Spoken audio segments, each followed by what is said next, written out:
Écoutez, déjà, on est ravis de vous accueillir dans cet espace ce soir qui est donc dédié au féminin. C'est vraiment un sujet qui nous tenait à cœur avec Audrey. En fait, on est donc toutes les deux naturopathes et c'est vrai que c'est quelque chose qui nous a liés dès qu'on s'est rencontrés, en fait, l'histoire du féminin. On a eu l'occasion plusieurs fois de travailler ensemble, que ce soit lors de nos cours, mais aussi lors de stages. Et en fait, on échange énormément toutes les deux, même pour avancer, on va dire, même pour notre propre féminin et notre propre rapport au corps. Et donc, on est vraiment ravis de vous avoir toutes là ce soir. Et on espère que ça vous plaira. N'hésitez pas à poser des questions dans le chat, que vous avez en bas en fait des petites fenêtres pour poser vos questions. Et si jamais il y avait vraiment une question aussi vraiment très importante qui vous venait, nous souvent ce qu'on va faire, c'est des petits moments de on vous dira en fait, on va vous présenter 4 grandes étapes du féminin et je pense qu'à la fin de chacune des grandes étapes, on pourra toujours prendre un petit moment pour quelques questions. Donc voilà. Je vous demanderai juste de toutes bien vous mettre sur mute pour pas qu'on ait d'interférence lorsqu'on va parler. Et puis voilà, du coup, on va démarrer. Et donc Audrey, vas-y, je te laisse te présenter. Je suis naturopathe spécialisée moi, dans le féminin. Et Lo vous expliquera un petit peu aussi ce qu'elle fait après. En santé intime aussi, en gynécologie naturelle. Et je suis même en train de me spécialiser en ce moment en sexologie holistique. Voilà, donc ça c'est un petit peu tout ce que je fais. Et puis du coup, je propose des consultations en naturopathie de façon assez globale pour maintenir sa santé ou retrouver la santé, mais aussi des consultations vraiment axées sur le féminin pour apprendre un peu aux femmes à connaître leur corps, leur anatomie, et aussi avoir les clés en fait pour être autonome en termes de santé intime au quotidien ou accompagner les pathologies qu'elles peuvent avoir à ce niveau-là. Et voilà, et je propose aussi des exercices un peu pour apprendre à se connecter à son corps, à son intimité, pour vraiment ouvrir le bassin, remettre un peu de la mobilité là-dedans, refaire tout bien circuler. Donc c'est un peu aussi, il y a un peu aussi un côté énergétique. Et voilà, on est souvent bloqué à ce niveau-là, on va en parler plus longtemps après, mais c'est important de décongestionner ça pour refaire bien circuler toutes les énergies parce que vraiment c'est une zone qui est clé pour nous, les femmes. Voilà. Et donc moi, la plupart d'entre vous aussi peut-être me connaissent parce que c'est vrai que ça fait faire le quatrième atelier que je fais sur WeShare. Donc de la même manière qu'Audrey, j'ai suivi la même formation, donc je suis naturopathe aussi, spécialisée donc plutôt autour de la gestion en fait des émotions. Donc moi, je vais travailler aussi beaucoup avec l'énergétique et les techniques vibratoires, les fleurs de bac, les huiles essentielles. Et c'est vrai qu'en tant que femme, on a bien souvent aussi parfois été limité dans l'expression de nos émotions. Des choses aussi des fois qu'on n'a pas forcément pu dire, qui s'engramment dans le corps et qui peuvent aussi se répercuter derrière physiologiquement. Donc voilà, c'est plutôt ma spécialité. Et de manière globale, je propose aussi des consultations comme Audrey, sur voilà, la santé globale, retrouver en fait de la vitalité. Et donc, vous pouvez aussi me retrouver. On vous donnera à la fin en fait toutes nos coordonnées si vous voulez aussi nous poser des questions ou plus. Voilà. Donc, écoutez, on va démarrer. C'est vrai qu'on va aborder beaucoup de choses aujourd'hui sur le féminin de manière générale. Et on pourra poser des questions, comme on vous le disait tout à l'heure, après avoir présenté les différentes étapes. Et n'hésitez pas, même après la conférence, parce que des fois, il y a des petites questions qui nous viennent. Et voilà, on n'a pas forcément la présence d'esprit de les poser sur le moment, puis ça nous titille. Moi, le grand message que je voulais passer en fait avec cette conférence, c'est déjà de vous dire en fait que la naturopathie, c'est vraiment une chance pour nous en tant que femmes de nous reconnecter à notre corps. En fait, en le comprenant, parce que bien souvent, en fait, on n'a pas forcément une bonne connaissance de ce corps-là, en l'écoutant et aussi en redécouvrant finalement son pouvoir merveilleux, puisqu'on a vraiment un corps qui est bien fait, qui est intelligent, qui essaie toujours de revenir à l'équilibre. D'ailleurs, on dit en fait en naturopathie que la maladie en fait est juste une expression du corps pour revenir justement à cet état d'équilibre. Et en fait, si on respecte son corps, si on entend en fait ses cris, si on arrive à dialoguer avec lui, en fait, il n'y aura pas de règles douloureuses, il n'y aura pas de rapports sexuels compliqués, de déséquilibres hormonaux, de maux intimes récurrents, voilà, les mycoses, les cystites, les sécheresses vaginales, la baisse de libido qu'on va toutes rencontrer peut-être un jour dans notre vie de femme. Si vraiment on est en fait à l'écoute de notre corps et qu'on fait ce travail-là, donc c'est un travail qui peut durer des années, hein, voire toute une vie, mais en tout cas, ce sont des choses qu'on peut totalement en fait arriver à équilibrer avec la naturopathie. Alors dire tout ça, vous allez me dire, mais c'est facile en fait. Oui, c'est facile, d'autant plus qu'en plus de ça, on vit dans une société qui n'est pas franchement branchée sur l'énergie féminine. Si on reprend un petit peu la culture chinoise, on dirait plutôt qu'on est dans une énergie yang dans notre société, donc qui valorise vraiment en fait la force, la domination, le résultat, le rapide, le superficiel, le concret, bref, les normes. Et c'est pas facile finalement dans cette société, dans ce contexte, en fait, d'avoir aussi un rapport apaisé avec notre corps de femme, de pouvoir vraiment aussi nous connecter à cette énergie de femme, cette énergie yin. Celle-ci est souvent méprisée, moquée. On peut être taxé aussi de sensiblerie. Et puis, combien de régimes, de regards méprisants, de jugements avons-nous posé nous-mêmes sur notre propre corps? J'imagine que vous, dans votre vie, vous êtes tout un moment dit « Ah, bah, je suis trop grosse, je suis trop petite, je suis trop ceci, cela », ou pas assez d'ailleurs. Et cela, en fait, malheureusement, ça dure depuis des générations. Et je ne parle pas non plus des avortements, des fausses couches, des traumas psychologiques et de tous les tabous qui entourent la sexualité. C'est vrai qu'en fait, on a quand même, en tant que femme aussi, une vraie mémoire transgénérationnelle qui s'est filée entre les corps des femmes et qui a été marquée par des souffrances, ça c'est clair. Bon, la bonne nouvelle, c'est que les choses quand même sont en train de changer. Donc ça, vous avez certainement dû le voir voilà, à travers notamment les réseaux sociaux. Il y a voilà, une vraie parole qui s'exprime, etc. Mais pour autant, il y a encore beaucoup de choses à faire.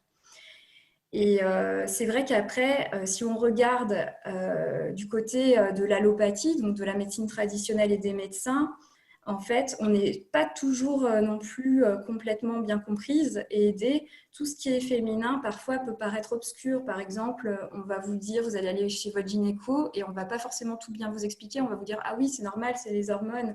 Ah, les mycoses, c'est très commun. Vous savez, vous n'êtes pas la seule à en avoir, c'est normal. Mais en fait, on ne nous explique pas vraiment, concrètement, ce qui se passe réellement dans notre corps, pourquoi en fait elle est là, pourquoi elle revient. Et en fait, parfois, on n'arrive pas à trouver vraiment de solution durable en fait, pour aussi équilibrer ce corps-là. Et pour le coup, la naturopathie, c'est vraiment en fait son travail, c'est de vous rendre le plus autonome vis-à-vis de votre santé. Donc par rapport à votre corps de femme, comme le disait Audrey, voilà, c'est qu'en fait on connaît mal notre anatomie, vraiment déjà commencer à comprendre ça, arriver à comprendre en fait ses appels, comment ils fonctionnent, et c'est des choses en fait qu'on peut vous aider à mieux comprendre avec la naturopathie. Et ouais, parce que le corps, du coup, c'est vraiment notre meilleur allié. En fait, c'est avec Hello, on dit que c'est notre boussole dans la vie. Et en fait, si on se connecte à lui, on peut vraiment ressentir ce qui est bon, ce qui est mauvais pour soi, parce que vraiment, il nous parle tous les jours et souvent, on l'écoute pas. Et c'est vrai qu'il y a des douleurs, je sais pas, dans la nuque, des maux de tête, des douleurs dans le bas-ventre qui vont être récurrents. Et si on sait les écouter, généralement, on arrive à comprendre un petit peu ce qui se passe. Donc, c'est vraiment important de se connecter à lui. Mais en fait, c'est vrai que comme on le connaît mal, du coup, c'est compliqué parce qu'il y a beaucoup de femmes qui ne connaissent pas leur anatomie.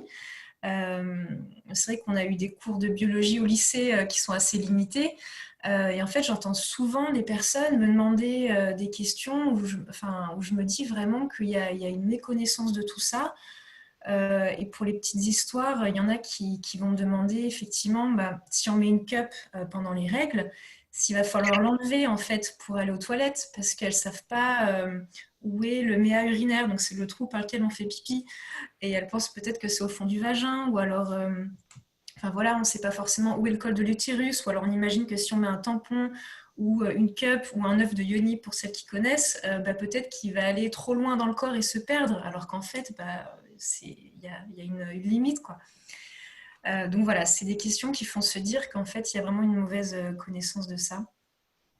Et du coup, on manque vraiment d'informations qui sont claires et tout ça, ça fait qu'on peut un peu rejeter notre corps, que ce soit à la puberté, parce que ça change très vite, avec les premières règles, parce qu'on n'a pas été vraiment informé par sa maman, le premier rapport qui des fois peut être compliqué, la grossesse, où là, n'en parlons pas, il y a d'énormes changements, ou alors des pathologies gynécologiques où les médecins ne vont pas vraiment nous expliquer, du coup, ça va être un peu compliqué, des parcours PMA qui sont sans fin. Voilà. Donc du coup, il y a aussi, en plus de toutes ces incompréhensions, les effets des hormones qu'on va subir et qu'on n'a pas non plus toujours, on ne l'a pas toujours vraiment expliqué, la pilule notamment. C'est vrai qu'on se rend compte que maintenant d'un peu de tous les effets que ça peut avoir. Voilà, que ce soit les fibres, les traitements hormonaux par la ménopause, enfin voilà, on a pas mal de choses à ce niveau-là. Voilà, donc du coup, tout ça, ça peut se traduire par plein de choses, des douleurs qui peuvent être récurrentes, des rapports difficiles, des traumas même des fois, parfois par des expériences compliquées, des énergies bloquées vraiment dans notre petit bassin. Ça peut entraîner toutes sortes de troubles que Elodie vous a mentionné tout à l'heure. Mais aussi vraiment des pathologies plus sérieuses comme l'endométriose, le syndrome des ovaires polykystiques et puis plein d'autres. Du coup, voilà, en naturopathie, notre vocation, c'est vraiment de vous aider à comprendre ce corps pour pouvoir le guérir et accueillir durablement vraiment son féminin. Et en fait, en le travaillant en naturopathie, la spécificité qu'on a, c'est qu'on va travailler sur tous les plans, donc anatomique, physique, mais aussi émotionnel, mental et même énergétique. Donc voilà, c'est vraiment quelque chose de global parce que finalement, si on travaille que le corps sans l'émotionnel, ça n'a pas de sens et inversement. Donc voilà, du coup, comme elle vous disait, ce qu'on veut vous transmettre ici, c'est des outils clés pour vous montrer qu'avec une bonne connaissance, on peut vraiment s'affranchir de tout ça, gagner en conscience, en autonomie, ne pas courir chez la gynéco dès qu'il y a un petit quelque chose et en fait, voilà, s'occuper soi-même de tous ces petits problèmes quotidiens. Et trouver surtout des solutions naturelles sur le long terme, en fait, pour vraiment vivre en harmonie avec son féminin et puis libérer ses blocages, faire la paix avec soi-même et voilà. Du coup, on va aborder les 4 phases clés qu'on a sélectionnées. L'arrivée des règles, le premier rapport sexuel, la maternité et la ménopause. Du coup, peut-être juste avec cette intro, est-ce qu'il y a des choses déjà je sais pas, des questions comme ça? On va parler de plein de choses, donc peut-être qu'après ça répondra à vos questions, mais s'il y a des choses là maintenant tout de suite avant de commencer. Non, c'est hyper intéressant, je trouve. Ah super, Juliette. Cool. Et juste après, si ça intéresse certains, il y a un bouquin que j'ai lu et qui est génial, qui reprend tout ça, qui s'appelle Sorcière, la puissance invaincue des femmes. Je ne sais pas si vous avez entendu parler, qui est vraiment top et je pense que ça... Enfin, je le recommande vivement. Ok. Excellente recommandation, ouais. On a d'autres recos après à vous donner à la fin. Effectivement, en termes de livres, il y a plein de choses super sur le sujet, ouais. Du coup, on va démarrer avec la première grande étape clé dans la vie d'une femme, donc les règles. Et donc cette puberté à laquelle on n'est pas forcément toutes bien préparées, c'est vrai que donc la féminité se transmet en fait de mère en fille, mais bien souvent en fait ça se limite par exemple à donner juste des serviettes et un Tampax à sa fille sans vraiment lui expliquer ce qui se passe dans son corps.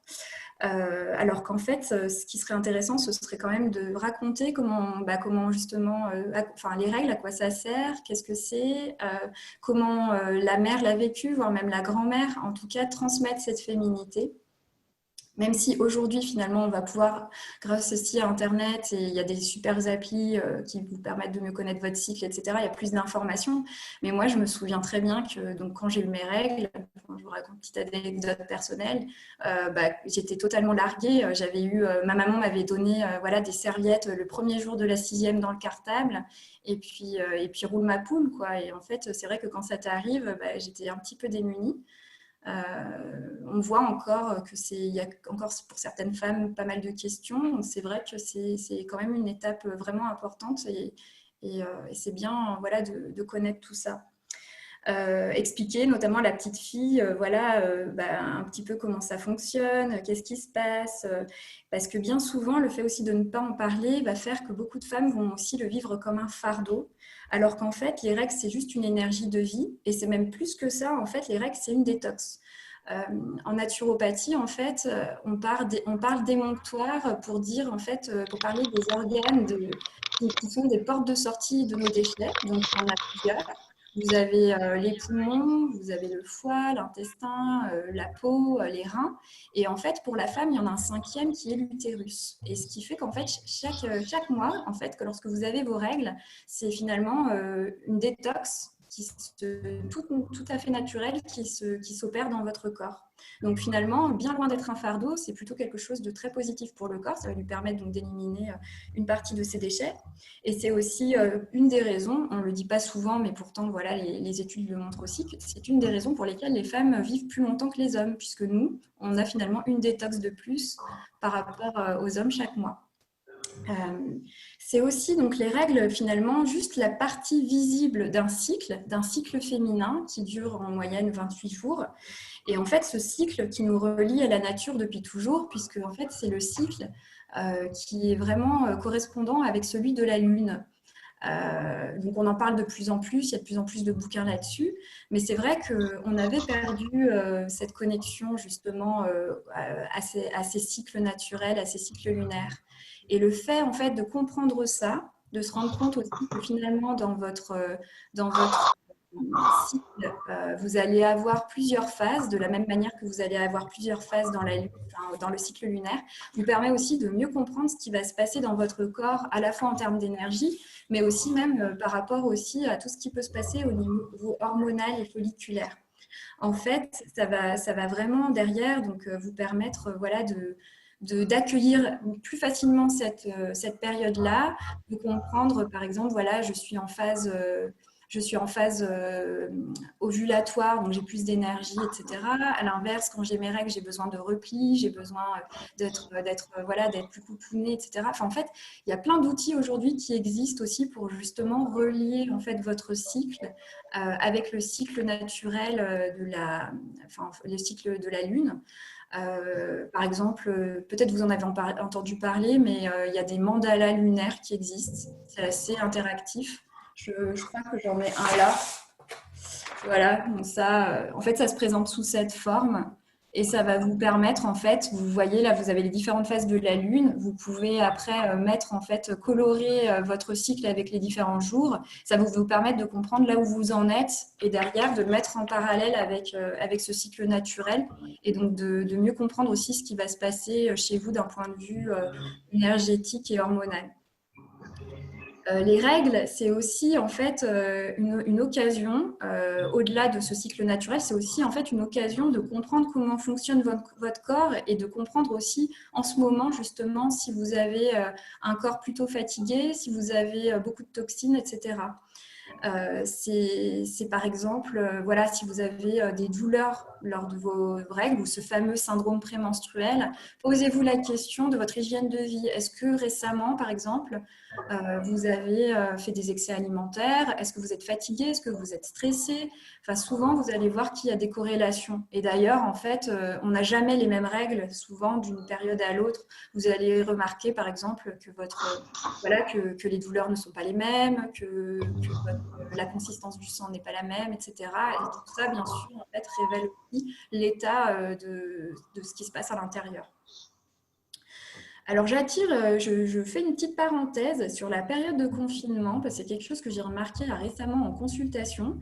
Il y a plusieurs personnes qui ont mentionné en fait avoir des cycles menstruels perturbés en ce moment, des envies de grignotage, de l'irritabilité, de la mastodynie, enfin en tout cas toutes ces douleurs aussi qu'on peut avoir à la poitrine. Je ne sais pas si ça résonne chez vous, si vous avez ressenti des choses un petit peu différentes. Moi, il y a plusieurs personnes qui m'en ont fait part. Je pense réellement que c'est dû en fait à cette période de stress et aussi à la sédentarité du confinement qui peuvent un petit peu perturber l'horloge hormonale, puisqu'en fait les hormones du stress sont sécrétées quasiment en fait, de la même manière que les glandes dont dépendent nos règles. Donc en fait, moi ce que j'ai envie de vous dire comme conseil à ce moment-là, c'est de réhabituer votre corps en fait à ces rythmes d'avant confinement. Donc d'avoir des horaires plus calés, de faire aussi attention à l'alimentation, de les sucres, les graisses, etc. Donc, c'est des choses, voilà, enfin, si ça vous arrive en ce moment, ne paniquez pas, c'est aussi parce que la période est très perturbée et que clairement, on n'a plus forcément peut-être, on capte pas la lumière de la même manière, on sort moins, on bouge moins, enfin voilà, notre cycle en fait, il est un petit peu perturbé, c'est normal. Ouais, je vois là dans le chat qu'il y a plusieurs personnes à qui ça le fait aussi. Donc bon, voilà, rassurez-vous là-dessus. Après, je vais juste parler très rapidement de certaines choses qui peuvent survenir au niveau des règles. Les syndromes prémenstruels signalent bien souvent d'un organisme trop chargé, avec un foie qui peut dysfonctionner. L'endométriose aussi, ce sont des choses en fait que la naturopathie peut soulager par l'hygiène de vie avec un travail sur le système immunitaire, sur le foie, sur l'intestin. Donc, si jamais vous étiez sujette aussi à des troubles comme ça, sachez qu'il y a des petites choses, il y a des choses naturelles qu'on peut faire pour vraiment soulager les règles douloureuses. Après, il y a aussi tout le volet pilule, parce que ça, vous allez peut-être aussi avoir des questions là-dessus. La pilule, clairement, c'est, le choix en tout cas de la méthode contraceptive, c'est quelque chose de très personnel. Il faut le faire en fait avec un maximum d'informations. Vous avez aujourd'hui des méthodes non hormonales, la symptothermie, le stérilet en cuivre, des préservatifs naturels en latex, vous avez plein de choses. Et puis vous avez les solutions hormonales. Il y a des bruits. Ouais, si vous pouviez. Est-ce que tout le monde peut mettre son micro sur mute? Ouais. Merci.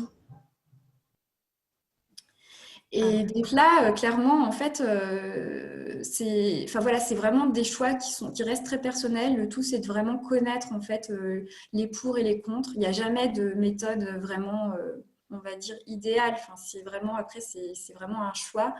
Vous pouvez, évidemment, dans la vie d'une femme, en fait, vous allez peut-être passer par plusieurs contraceptions, plusieurs types de contraception. C'est vraiment des choses, voilà, faut juste en fait être à l'écoute de son corps, avoir aussi les signaux, qu'est-ce qui se passe quand je prends la pilule, si je ne la prends pas, est-ce que je stresse, etc. Est-ce que pour moi le bénéfice coût, vraiment c'est une histoire vraiment très personnelle. Que pensez-vous des pilules qui ne génèrent plus de règles ? Alors, les pilules qui ne génèrent plus de règles, en fait, c'est un vrai confort pour la femme. En revanche, en fait, on peut complètement derrière endormir le cycle naturel et parfois justement l'arrêt de ces pilules-là, ça va pouvoir aussi derrière prendre un petit peu de temps, voilà, aux ovaires pour refonctionner normalement. Ce qu'on en pense, c'est en termes de en naturopathie, clairement, après, il y a toujours aussi ce risque justement de ne plus avoir de règles, donc de ne plus non plus éliminer totalement les déchets.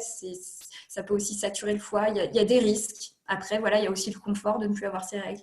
C'est toujours pareil. C'est ce que je voulais vraiment vous dire là-dessus, c'est qu'il n'y a pas de solution en fait idéale ou miracle. C'est vraiment un choix très personnel. Tout dépend aussi si on veut quelque chose d'hormonal ou naturel en fait, puisque là du coup ça reste une solution avec des hormones dans le corps. Ouais, tout à fait. Et donc après, si on devait juste faire un petit récap sur les règles et quelques recommandations, moi je dirais déjà essayer de bien les comprendre, essayer de bien comprendre votre cycle pour mieux les accueillir. N'hésitez pas, voilà, à même écrire en fait vos ressentis sur les 28 jours, en fait, à les suivre, à bien comprendre comment vous fonctionnez derrière. Et puis après, les règles, c'est quelque chose qui se prépare aussi. Donc, quelques jours avant vos règles, en fait, privilégiez par exemple une alimentation anti-inflammatoire qui va limiter le niveau d'œstrogène et de prostaglandine. Donc, par exemple, éviter les sucres, éviter les viandes rouges, éviter les graisses quelques jours avant. C'est des choses qui peuvent aussi beaucoup soulager le syndrome prémenstruel. Après, si vous avez des douleurs, n'hésitez pas à aller sur donc la réforme alimentaire évidemment, mais à réaliser aussi des petits exercices. On va vous en proposer là avec Audrey. Il y a toujours les huiles essentielles aussi, notamment le basilic tropical que vous pouvez tout à fait appliquer en massage du bas-ventre. Après, ça va dépendre aussi de chacune, hein, parce que là, derrière les huiles essentielles, nous, on regarde toujours aussi derrière l'équilibre hormonal de la personne. Donc, mais en tout cas, il y a beaucoup de solutions qui existent. La tisane de framboisier aussi, le framboisier, qui est vraiment une plante amie de la femme que vous pouvez prendre en infusion ou en gémothérapie. Et puis, en fait, j'ai envie de dire la traditionnelle bouillotte chaude qui nous permet aussi de bien nous soulager lorsqu'on a ces douleurs dans le bas-ventre. Audrey, tu veux peut-être un peu discuter, enfin un petit peu raconter tout ce qu'on peut faire d'un point de vue respiratoire par rapport à cette zone lorsqu'on souffre de règles douloureuses. Ouais, je vais vous parler de petits exercices tout à fait. Et puis avant ça, je voulais vous montrer aussi, il y a un super bouquin pour suivre ses règles avec la lune, comme disait Hello. Et c'est mon cahier lune, Suivez l'énergie de la lune, de Aurore Widmer. Widmer, W-I-D-M-E-R. Donc en fait, c'est pour vraiment pouvoir se connecter à son cycle, savoir où on est, comprendre pourquoi à tel moment on est triste, ou on est super en forme, ou on est hyper irritable. Et voilà, pour écouter un peu son rythme, ses énergies et ses émotions sur les phases de la lune. Il est vraiment pas mal. J'ai une question, je réponds juste à la question avant. Je vois qu'il y a quelqu'un qui a mis huile essentielle et grossesse. Normalement, les huiles essentielles, en fait, ne sont pas recommandées en grossesse, pour la grossesse parce que certaines peuvent être abortives. En fait, c'est vraiment, tout ce que la maman va en fait prendre vraiment, va pouvoir traverser aussi la barrière placentaire. Donc, en fait, on fait extrêmement attention avec les huiles essentielles pendant la grossesse. On ne les recommande pas. Il y en a quelques-unes vraiment, mais c'est vraiment au cas par cas et c'est à voir en consultation et voilà, qui peuvent aider avec les nausées, mais ça dépend du profil de chacune. Donc effectivement, pour soulager les douleurs des règles, il y a aussi des petits exercices qu'on peut faire en fait pour vraiment ouvrir le bassin, le décongestionner. Parce que souvent on a un bassin, on met beaucoup de tension dedans et donc ça va mal circuler et tout ça, du coup ça va amplifier les douleurs. Et le but en fait c'est qu'il y a des séries d'étirements à faire, des étirements de tous les muscles qui sont autour du bassin pour en fait créer de l'espace, ouvrir le bassin, libérer les tensions. Et ça va en fait refaire circuler le sang, donc refaire circuler l'oxygène aussi et décongestionner tout ça. Et ça, vous pouvez regarder du yin yoga notamment, où c'est vraiment des positions qui sont douces. On va rester dans la même position pendant 30 secondes, 1 minute, voire 2 minutes pour vraiment ouvrir et soulager. Donc ça, sur Internet, il y a pas mal de choses qui existent et c'est des choses, moi, que je fais avec les patientes aussi en consultation. Donc ça, c'est vraiment top et ça soulage. Et alors, vous combinez ça avec une bouillotte chaude, là, c'est top. Voilà, des petites positions où on ouvre le bassin avec la bouillotte chaude sur le ventre en même temps. Vraiment, faut pas le négliger parce que vraiment, à chaque fois, il y a des fois, je suis pliée en 4 et je me fais 20 minutes d'étirement et après, j'ai plus de douleur. Donc vraiment, ça aide. Et on peut aussi faire des respirations dans le bas du ventre. En fait, on respire beaucoup dans le haut du corps. On est habitué à respirer toujours là-haut. Il faut vraiment arriver à redescendre sa respiration dans le bas du ventre en gonflant le ventre et amener sa conscience en bas. Et pareil, en fait, ça va, en faisant ça, on va se libérer, créer de l'espace. Il va falloir visualiser, en fait, quand on respire dans le bas du ventre, comme si on voulait ouvrir au maximum notre bassin. Et puis à l'inverse, après en expirant, comme si on voulait le rendre de plus en plus petit, après comme si on voulait l'ouvrir au maximum, enfin voilà. Et ça, tout ça, ça va faire aussi recirculer les énergies. Et l'oxygénation, c'est capital hein, pour le corps et nos cellules. Et surtout, ça va nous remettre en connexion en fait avec notre bassin, avec notre yoni, même comme on l'appelle souvent. Et puis voilà, libérer les tensions de la zone. Et puis en fait, la respiration va aussi calmer le système nerveux, nous remettre sur le système nerveux parasympathique, qui est celui de la détente, à l'inverse du sympathique, qui nous met plus en action. Et, donc voilà. Et puis, il y a aussi l'exercice de la respiration diaphragmatique qui est capital, puisqu'en fait, le diaphragme, anatomiquement, a une aponévrose, qui est une membrane en fait, qui recouvre les muscles, qui est en lien avec celui de notre zone urogénitale. Donc en fait, si on a le diaphragme bloqué, ce qui est le cas pour toutes en fait, généralement, parce on peut être stressé, souvent on va moins bien respirer, on va se bloquer au niveau du diaphragme. Donc ça, c'est important si vous allez voir l'ostéo régulièrement, de le faire libérer le diaphragme. Et ben ça va. Donc les tensions là vont mettre les tensions dans toute la zone digestive, donc ça c'est pas top, et en plus dans toute la zone du bassin jusqu'au périnée. Donc je vous laisse imaginer un peu toutes les douleurs que ça peut engendrer. Donc on va vous montrer avec Hello comment faire des respirations diaphragmatiques. On en fait tous les matins et ça c'est vraiment la base. Ouais, c'est vrai que c'est un outil que je recommande énormément, notamment à mes patientes. En fait, c'est vraiment quelque chose de, comme disait Audrey, en fait, ça va aussi débloquer beaucoup donc la zone du plexus solaire, qui est la zone des émotions. Et c'est vrai que voilà, quand on est stressé, quand on a ses règles, souvent cette zone en fait, naturellement en fait, se bloque. Voilà, vous allez vraiment derrière en fait, dénouer de l'estomac jusqu'au petit bassin. Du coup, là, je vois quand même que l'heure, elle est pas mal emballée. Je sais pas si peut-être on ne devrait pas terminer avec ça au final, voir. Je sais pas ce que t'en L'exercice à la fin. penses. Ouais, parce qu'en fait, finalement, On avance alors. on a encore trois phases, mais On avance, on le fait à la fin. on va faire à la fin, ouais. Ok. Bon, du coup, voilà. Est-ce qu'il y a des questions là-dessus, du coup? Ouais, juste rapidement, mais on pourra en reparler après. Je me posais la question sur les ovaires polykystiques et comment la naturo pouvait aider en fait par rapport à la régulation des flux. Enfin, moi en fait, j'ai été diagnostiquée, enfin j'ai ce type d'ovaire et j'ai cru que c'était voilà que j'étais faite comme ça en fait, mais j'ai l'impression que si j'ai bien compris, la naturo peut aider quand même à améliorer. Donc, mais ça voilà, on pourra en reparler après. Enfin, si vous voulez avancer, il n'y a pas de problème quoi.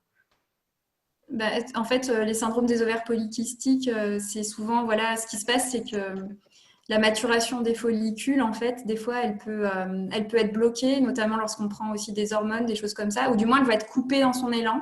Et parfois, donc, on va se retrouver justement avec plusieurs, en fait, follicules en même temps. Et la naturopathie, en fait, va te permettre justement de retrouver un cycle plus naturel et un vrai cycle, en fait.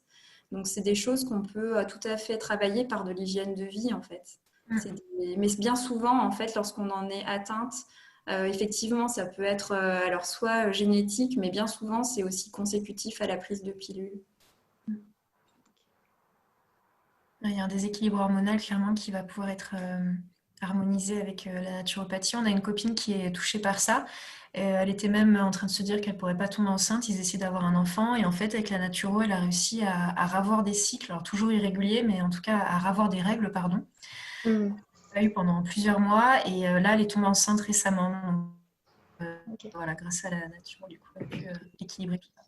Après, voilà, il faut être patiente. Par contre, c'est vraiment ça, c'est aussi ça la naturopathie, c'est que on veut avoir des résultats tout de suite. Et c'est vrai qu'on est habitué à avoir tout de suite des résultats. C'est un peu ce que je disais en début d'intro, mais on est dans une société de la performance où il faut tout de suite avoir le résultat. Mais en naturo, en fait, il faut prendre le temps.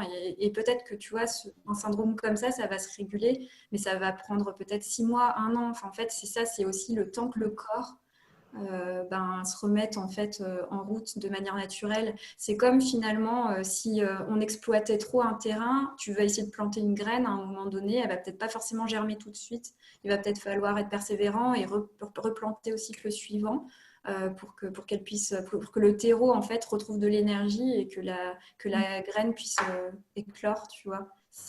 En fait, c'est ça. Il y a beaucoup de ça aussi c'est vrai que dans cette conférence, on n'en parle peut-être pas beaucoup, mais le côté aussi être patient avec son corps. Ok. Ça va prendre plus de temps, ouais, mais les effets seront plus durables. Ok, merci les filles. Bon, du coup, deuxième section, ça sera plus rapide. Là, c'est plus le côté un peu psychologique et émotionnel. Donc, c'est le premier rapport sexuel et puis après les rapports de façon générale. Donc voilà, c'est une étape clé de sa vie, clairement. On connaît toutes des femmes pour qui ça a été un peu compliqué, un peu flou, ou prématuré, ou alors même imposé par la pression des autres et qui l'ont mal vécu. Et en fait, ça peut vraiment créer une émotion forte qui peut faire un trauma sur le long terme après. En fait, qui va vraiment s'engrammer dans l'esprit et dans le corps et se répercuter après tout au long de sa vie et créer des rapports difficiles avec son partenaire ou dans sa vie intime, créer des douleurs, des blocages, etc. Donc voilà, donc c'est vraiment une étape qui est clé, et parce qu'à l'inverse, si elle se passe bien, ça va être une belle expérience et le début d'une nouvelle vie de femme. Et je voulais juste dire là-dessus que on dit perdre sa virginité, mais en fait, je trouve que c'est pas vraiment approprié comme expression parce qu'on perd rien. Il faut vraiment changer sa perception de ça, je trouve. On devrait plus le voir comme le fait qu'on gagne quelque chose, puisque c'est une initiation, une ouverture justement à un nouveau monde et à des nouvelles expériences. Mais bon, c'est vrai qu'autour de tout ça, il peut y avoir beaucoup de questions de peur, etc. Avant. Donc du coup, j'ai listé quelques petites étapes clés. C'est vrai qu'il faut avoir suivi pour que ça se passe bien, et des étapes en fait sur lesquelles on peut revenir après pour y réfléchir dans sa vie, pour vraiment faire le point là-dessus et se demander s'il ne peut pas y avoir peut-être des blocages qui peuvent venir de cette étape-là. Donc la première chose, c'est voilà, est-ce qu'on est prête ou est-ce qu'on a été prête à ce moment-là? Donc ça, c'est hyper important. Il faut que ça soit notre choix à 100%, sans pression extérieure. Il faut vraiment se demander, du coup, avec le recul, en fait, pourquoi j'ai passé cette étape? Est-ce que vraiment c'était moi qui voulais le faire parce que j'avais envie, ou est-ce qu'on l'a fait parce que tous les autres le font finalement? Et donc ça, ça reflète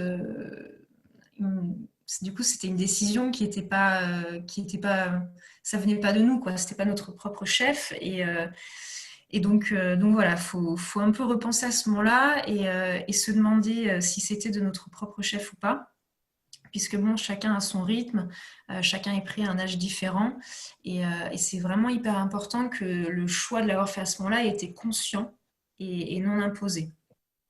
Et du coup aussi, se demander, est-ce qu'on en a parlé avant de sauter le pas? Est-ce qu'on s'est un peu renseigné? Est-ce qu'on a eu une discussion avec sa mère ou avec son copain de l'époque? Est-ce que les deux étaient vraiment prêts?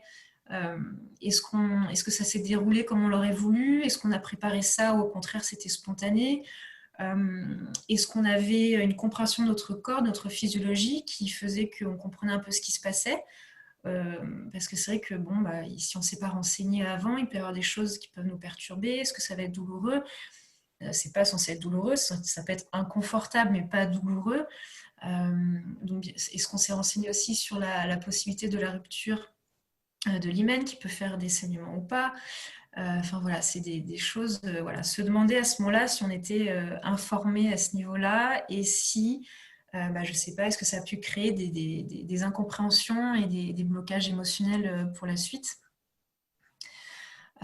Et je voulais parler aussi du concept du consentement. Est-ce que, par exemple, on était prête, on avait envie, et en fait, sur le coup, d'un coup, on a un peu paniqué, on s'est dit « Ah mais non, en fait, finalement, je ne veux pas ».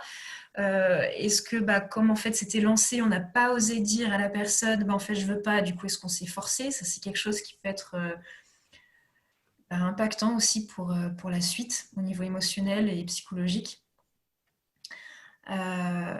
Et donc voilà, tout ça, c'est des choses vraiment où, en tant que mère, il faut vraiment prendre le temps de l'expliquer à sa fille. Et en tant que femme qui a déjà passé cette étape, réfléchir à ça, se poser et en fait, voilà, voir s'il y a pu avoir entre guillemets, j'aime pas ce mot, mais des traumatismes à ce niveau-là. Et pour le consentement, j'ai envie de dire aussi, ça s'applique en fait à tous les rapports après, pas que le premier. Et en fait, c'est hyper important d'avoir une discussion avec son partenaire, surtout si c'est un nouveau partenaire. En fait, on peut à tout moment dire oui ou non. On peut à tout moment dire, là, voilà, j'ai envie d'être intime avec toi, mais de cette façon-là, pas forcément à 100% avec pénétration, ça peut être avec ou sans. Et en fait, je trouve qu'il y a vraiment trop des schémas figés Donc ça va se passer d'une certaine façon et qu'il faut aller jusqu'au bout, alors qu'en fait on peut très bien avoir des parties plus de tendresse ou avoir certaines choses qu'on va vouloir faire un jour mais pas d'autres. Et voilà, il faut arriver un peu à défiger tout ça et en fait à en discuter avec son partenaire pour que on puisse dire bah aujourd'hui ça c'est ok et ça c'est pas ok.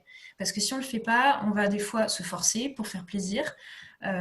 Et en fait ça, vous imaginez même pas la chaîne après de blocage que ça crée au niveau du psychologique.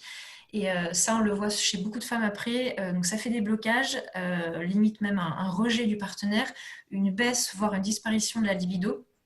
Et ça, sur le long terme, c'est vraiment catastrophique. Donc, ayez cette discussion. Enfin, voilà, on peut tout dire hein, si c'est bien dit, tant que c'est bienveillant. Mais c'est quelque chose qu'il faut mettre en place avec son partenaire pour pouvoir dire oui ou non à tout moment. Et en fait, en tantra, il y a des exercices. J'étais en Thaïlande il n'y a pas longtemps, donc j'ai fait des ateliers à ce niveau-là. Et en fait, il y a des super exercices qu'on peut faire pour vraiment se connecter à l'autre. Et il y en a un, en fait, on va se mettre face à la personne.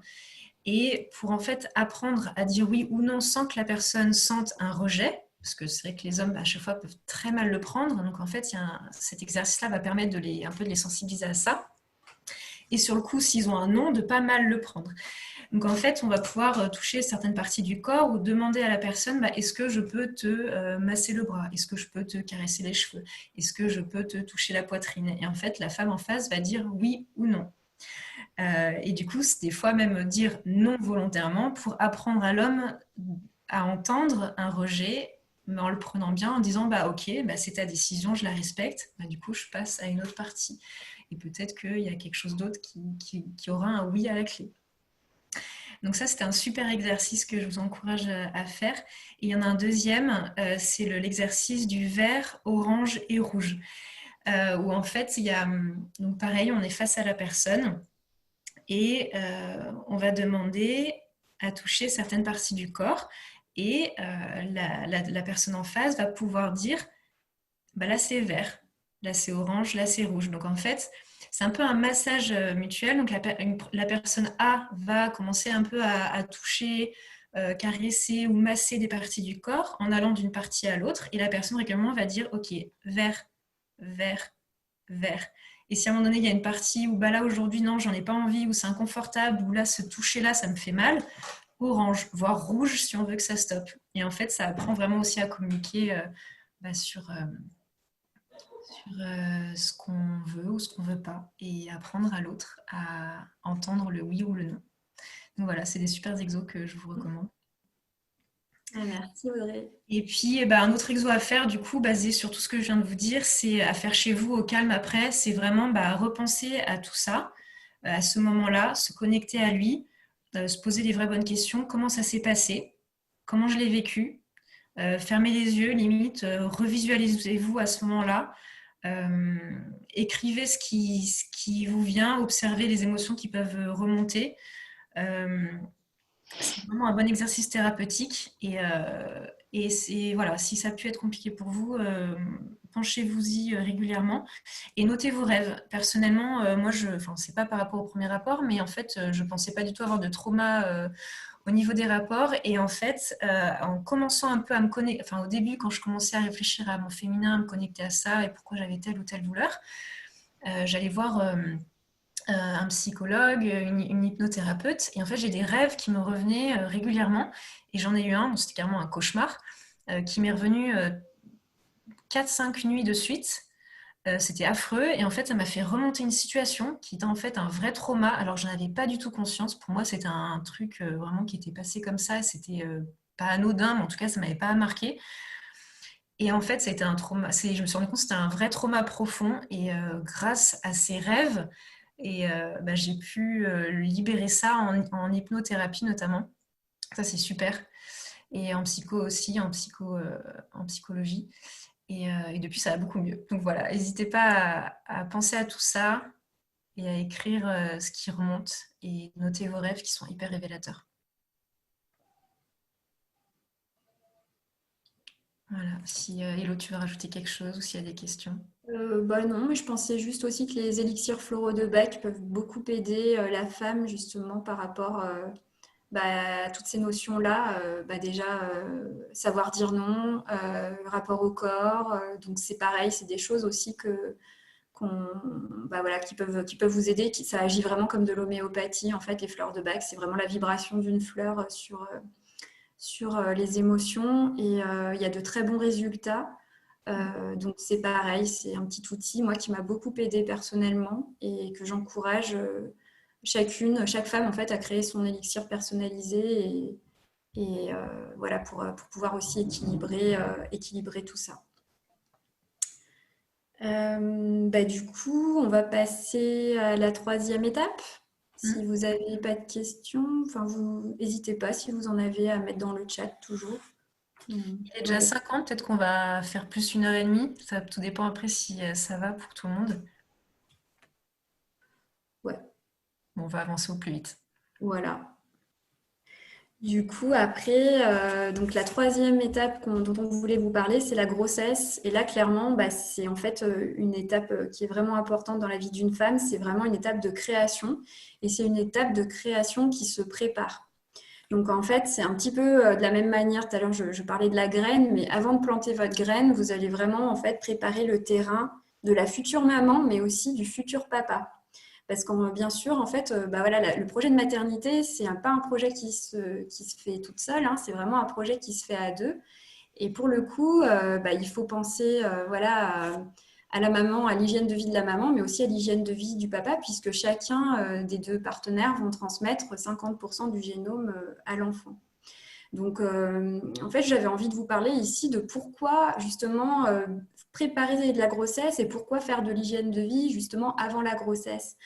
Déjà, en fait, c'est pour soi. Donc, c'est déjà hyper important pour soi, pour être en confiance, pour être sûr d'avoir augmenté toutes ses chances au niveau de la fertilité. Mais c'est aussi pour son bébé. Parce qu'en fait, ce qui se passe, c'est que vous allez donc lui transmettre, comme je disais, votre génome, votre héritage.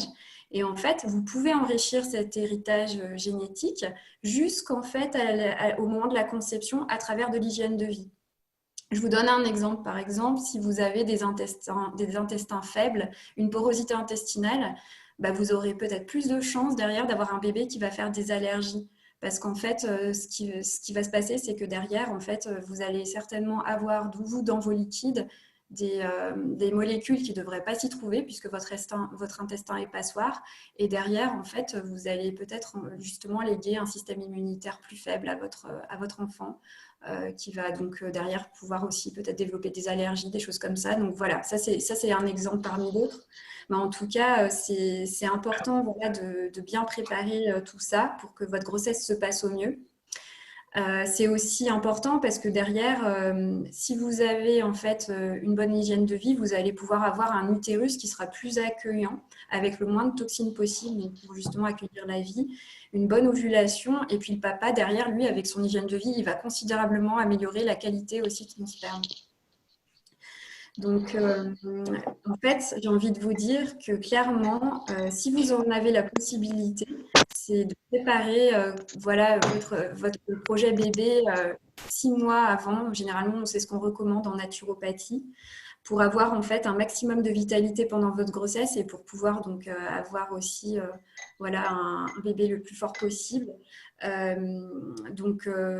exemple, aussi, c'est quelque chose qui va pouvoir vous aider pour prévenir les nausées du premier trimestre. Plus vous aurez fait de l'hygiène de vie, plus vous devriez vous devriez être confort au niveau du digestif et vous devriez avoir moins de nausées. En fait, ce qui se passe, c'est que par exemple, si vous avez une hygiène de vie qui n'est pas top, vous allez avoir certainement un foie qui va moins bien fonctionner. Lorsque vous allez tomber enceinte, c'est branle-bas de combat des hormones. Derrière, en fait, votre foie, il va se trouver complètement à devoir tout filtrer, en fait, toutes ces hormones, etc. Et donc, il risque derrière d'y avoir, en fait, justement, ces nausées, puisque c'est le corps qui cherche justement à éliminer, en fait, cet excès d'hormones. Du coup, la naturopathie, en fait, ce qui est bien, c'est que si vous allez voir un naturopathe avant votre projet de conception, elle va vous permettre justement de mieux vous connaître, mais aussi de mettre le couple en face de ses responsabilités. Et je parle donc, quand je disais, ça se prépare à deux, c'est que c'est pas non plus à la femme de prendre toute la charge mentale d'une grossesse, c'est vraiment quelque chose qui se fait à deux. Et en fait, les terrains des deux parents doivent vraiment être travaillés. Après, bien évidemment, l'hygiène de vie, elle va être aussi importante pendant la grossesse. Et pendant la grossesse, pourquoi? Pour apporter vraiment tout ce qu'il va falloir à la maman et au bébé, mais aussi pour pouvoir prévenir et soulager des petits troubles qui pourraient survenir de type, par exemple, des brûlures d'estomac, puisque à ce moment-là, le bébé va aussi pousser vos organes, vous allez avoir une plus grande sensibilité. Donc, justement, quels aliments incorporer dans son assiette, puis ce que vous devez éviter. Bien évidemment, l'allopathie va vous aiguiller, va vous donner plein de recommandations et elles sont excellentes. Et c'est vraiment pas ça. Mais c'est plus que nous, ce qu'on veut vous dire, c'est qu'il y a aussi plein de choses parfois dont on oublie de nous parler et que vous pouvez aussi intégrer dans votre assiette qui vont aussi vraiment vous soulager. Ça peut être aussi pour vous aider sur les jambes lourdes, sur des troubles du sommeil ou tout simplement aussi pour apporter un soutien émotionnel puisqu'en fait, c'est quand même aussi un grand saut dans l'inconnu. Il y a aussi cette peur de l'accouchement. Il y a aussi les futures mamans qui se mettent aussi beaucoup de pression. Enfin, en tout cas, voilà, c'est des choses aussi, c'est tellement, ça chamboule. Voilà, c'est aussi un nouvel équilibre familial qu'on va devoir trouver. Donc, la naturopathie peut également vous aider là-dedans. Et puis après, l'hygiène de vie, elle se continue même après la grossesse, puisqu'en fait, derrière, une fois que la maman a accouché, ce qui se passe souvent en fait dans notre culture occidentale, c'est que la maman, elle est choyée pendant toute la grossesse, il y a plein d'attention, tout le monde est à ses petits soins, etc. Et puis une fois qu'elle accouche, derrière, en fait, bien souvent, on l'oublie. Alors que c'est à ce moment-là aussi où elle a le plus besoin en fait finalement de soutien puisque tout est nouveau, il y a un nouveau rythme, il y a un nouvel être dont on doit s'occuper 24 heures sur 24. Il y a de la fatigue post-grossesse parce que la grossesse c'est quand même aussi très éprouvant pour l'organisme. Le bébé pompe aussi énormément de choses à la maman. Donc c'est vraiment important à ce moment-là pour la maman d'être bien reminéralisée, de faire aussi donc, toute la rééducation du périnée, d'avoir aussi tout le soutien émotionnel, notamment le phénomène postpartum maintenant dont on parle de plus en plus souvent. Mais en tout cas, c'est vraiment important derrière d'avoir toute cette rééducation et même en allant plus loin de toute cette zone aussi qui peut parfois aussi avoir souffert au moment de l'accouchement. Et Audrey en parlait tout à l'heure, mais il y a aussi des outils, peut-être vous en avez entendu parler, des œufs d'Ioni. En fait, ce sont des petits œufs, comme les œufs de jade, voilà,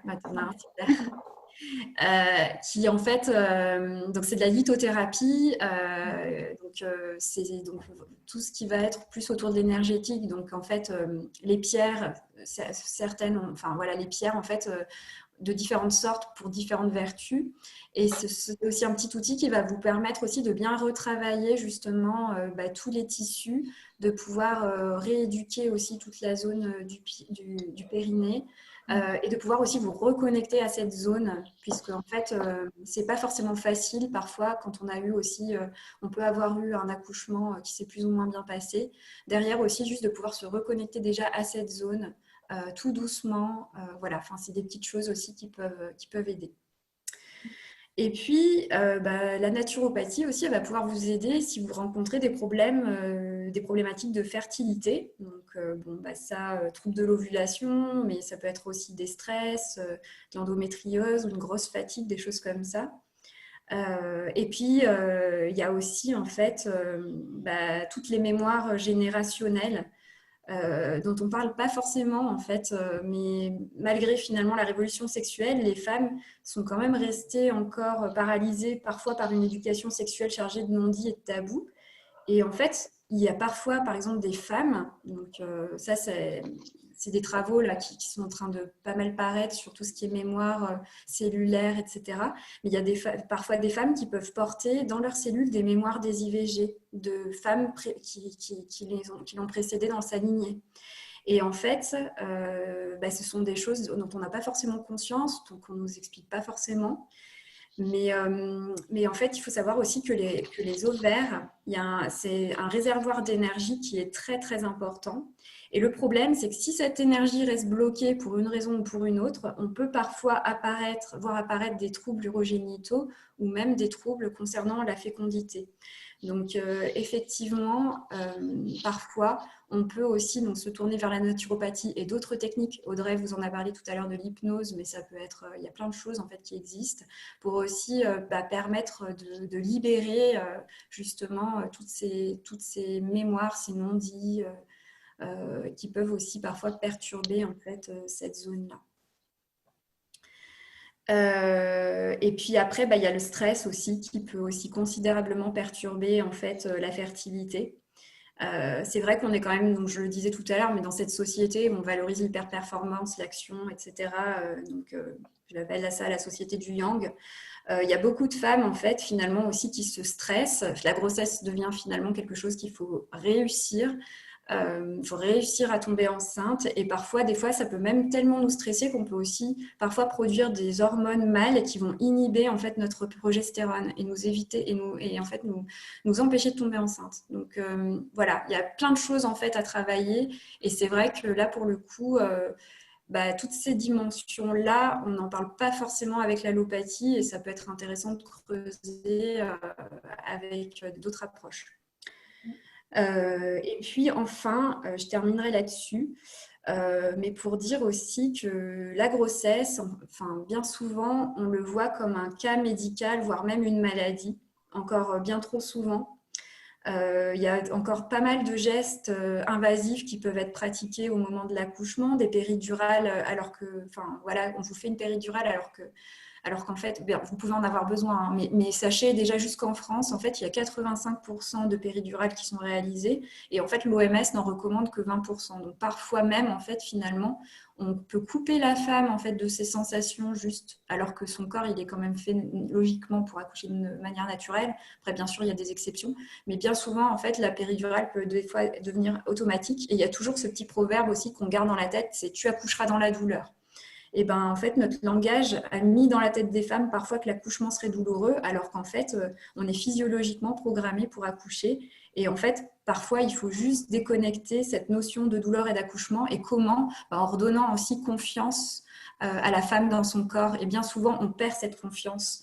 Je vois beaucoup de personnes, beaucoup de femmes en fait qui me disent par exemple mes amis m'avaient pas dit que ça allait se passer comme ça, je pensais pas que mon corps il allait changer comme ça, etc. En fait, souvent on n'est pas encore totalement bien informé sur tous les changements que le corps va en fait ressentir, enfin va avoir. On n'a pas forcément toutes les clés. Et même s'il y a plein de choses qui sont en train d'émerger, des maisons de maternité, des super comptes sociaux, sur les réseaux sociaux, notamment Gynécée, vous pouvez aller voir, c'est vachement bien, qui libèrent la parole. Il y a encore beaucoup, beaucoup trop de femmes qui n'ont pas en fait suffisamment d'informations et qui n'ont pas encore suffisamment confiance dans leur corps au moment de la grossesse. Et donc, avec un naturopathe, en fait, ça va vous permettre de mieux vous connaître, mieux vous informer. Ça peut être une porte, en tout cas, pour une grossesse plus sereine et harmonieuse. Voilà. Je vois que vous avez partagé un reportage, donc c'est top. Ça, Juliette, je vois. Cette semaine, il y a eu un très bon reportage. C'est sur les mémoires, donc les mémoires, les lignées, etc., les mémoires familiales. C'est ça. C'est que des fois, tu as des traumatismes qui t'ont hérité de ta famille et ça arrive dans ton corps, tu sais pas d'où ça vient. Et elle s'est rendue compte, enfin, c'est intéressant. Enfin, c'est pas que focus sur les femmes, mais ça parle un peu de ça. Super. Est-ce que tu crois que tu pourras nous remettre le lien dans l'event? Parce que tu sais, après, ça s'efface, en fait, le chat. Comme ça, on aura... Ouais, carrément. Super, merci beaucoup. Je vous rajoute aussi les livres dont on a parlé, le compte Instagram Gynécée aussi qui est top. Là, c'est une nouvelle maison de la maternité naturelle à Paris. Vraiment, ils vont faire plein de choses super. Ils font des super lives en ce moment d'ailleurs pendant le confinement sur plein de sujets. Donc, voilà, je vous l'ai mis à l'écrit. Je ne sais pas s'il y en avait d'autres que vous aviez demandé, mais je vois qu'il y avait Audrey qui demandait des troubles du rejet, quoi. Tu as parlé de troubles du rejet? Je n'avais pas vu la question. Tu te souviens ce que c'était, les troubles du rejet? Est-ce que c'est par rapport à la blessure du rejet de Lise Bourbeau ou quelque chose comme ça? Non, c'est quand tu as parlé qu'il y avait beaucoup d'énergie dans les ovaires et que du coup, si tu t'apprenais pas à connaître, tu peux avoir des troubles du rejet. J'ai pas entendu le dernier mot. Gynéco, non? Je sais pas. En fait, je disais que que dans les ovaires, il y avait en fait, c'est un grand réservoir d'énergie et que le problème, c'est quand cette énergie est bloquée, ça peut derrière, en fait, créer, sans qu'on s'en rende compte, en fait, des problèmes urogénitaux. Ça devait peut-être être ce mot-là, urogénitaux, ou justement des problèmes de fécondité. Enfin, en tout cas, ouais, voilà, je crois que c'est ça que je voulais dire. Et du coup, c'est quoi le problème de blocage d'énergie? Ça correspond à quoi? C'est ce qu'on disait avec Audrey, c'est que parfois tu peux avoir typiquement, ça peut être soit une mémoire en fait qui s'est perpétuée de femme en femme et des non-dits, des choses comme ça, des avortements par exemple qui n'ont pas été, tu vois, qui ont été tus dans la famille et tes mémoires, tes cellules peuvent en fait avoir la marque de ces avortements. Mais ça peut être aussi par exemple tout bêtement, c'est très bête, hein, mais le regard d'un homme quand tu étais petite sur ton corps qui a été, tu as senti qu'il était malsain et derrière en fait ça a pu marquer en fait ta mémoire en fait et ton corps. Donc derrière on peut avoir des blocages sans même s'en rendre compte, mais sans même parfois en fait avoir identifié la source. C'est pour ça que c'est assez intéressant de faire aussi, quand on a ces blocages-là aussi, de faire un travail d'hypnose. Ça peut être intéressant. Ok, merci. Je t'en prie.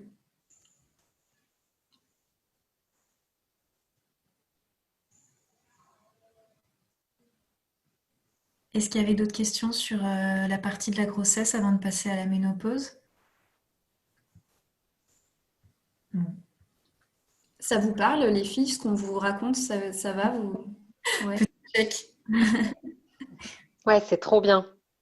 Cool. Ok, alors du coup, dernière partie, c'est la ménopause.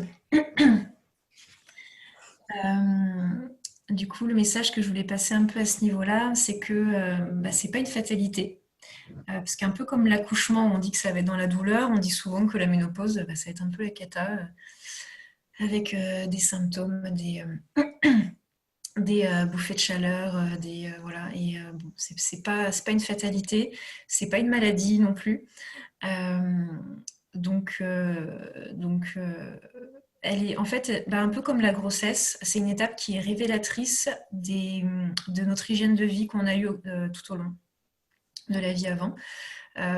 Donc tout comme les premiers mois de la grossesse, on va avoir beaucoup de nausées si avant ça on n'a pas une hygiène de vie idéale. Et à la ménopause, on va avoir beaucoup plus de symptômes et d'inconfort si on n'a pas une hygiène de vie adaptée avant. Donc voilà, donc tout comme la grossesse, c'est quelque chose qui doit être bien préparé pour que ça soit vécu d'une belle façon, avec un minimum d'inconfort, et pour entrer du coup de manière un peu positive dans cette nouvelle étape de vie. Donc rapidement, physiologiquement, qu'est-ce qui se passe? En fait, il y a les ovaires qui normalement produisent les hormones, donc les oestrogènes et la progestérone, qui vont arrêter d'en produire. Donc c'est une cessation d'activité hormonale. Donc il y a d'abord la préménopause qui va arriver. Donc c'est la progestérone qui va chuter en premier. Donc c'est celle qui déclenche les règles en fait. Donc du coup on va commencer à avoir des cycles irréguliers. Et ensuite à la ménopause, il y a l'arrêt aussi des oestrogènes. Donc les deux hormones vont s'arrêter. Et les oestrogènes, elles sont hyper importantes parce qu'elles participent à la beauté de la peau, donc à la production du collagène. Donc le collagène, on le connaît toutes. Hein. Donc du coup, il y aura plus de rides, beaucoup plus de sécheresse au niveau de la peau, de sécheresse vaginale. Donc d'où les symptômes qui sont connus de sécheresse, mais aussi ostéoporose puisque ça participe à la qualité des tissus dans les os. Voilà, donc c'est 2 hormones qui sont très importantes et qui vont commencer à baisser puis disparaître et qui vont créer toutes sortes de symptômes. Et donc c'est bien sûr aussi la fin de la période reproductive de la femme. Donc du coup, pourquoi tous ces troubles? Donc déjà, vous avez quelques réponses par rapport à l'utilité de ces 2 hormones, déjà que je viens de citer. Mais il y a aussi le fait que les règles, et Hello en a parlé d'ailleurs dans la partie des règles, sont aussi pour nous un système d'épuration, de nettoyage. Le vagin, en fait, est un de nos émonctoires. Souvent, on le voit quand on a fait un peu des abus ou qu'on est très stressé, on va avoir des pertes vaginales plus importantes ou anormales. C'est parce que le vagin est un de nos émonctoires. Donc quand je dis émonctoire, c'est un émonctoire dans le corps, c'est un organe ou un canal qui va servir à l'élimination des déchets du corps. Donc comme Hello l'a dit avant, il y avait le foie, les intestins, les reins avec l'urine, les poumons aussi, on rejette beaucoup de CO2 pour éliminer. Et donc le vagin avec les règles ou les pertes vaginales. Donc voilà, c'est un moyen de se nettoyer.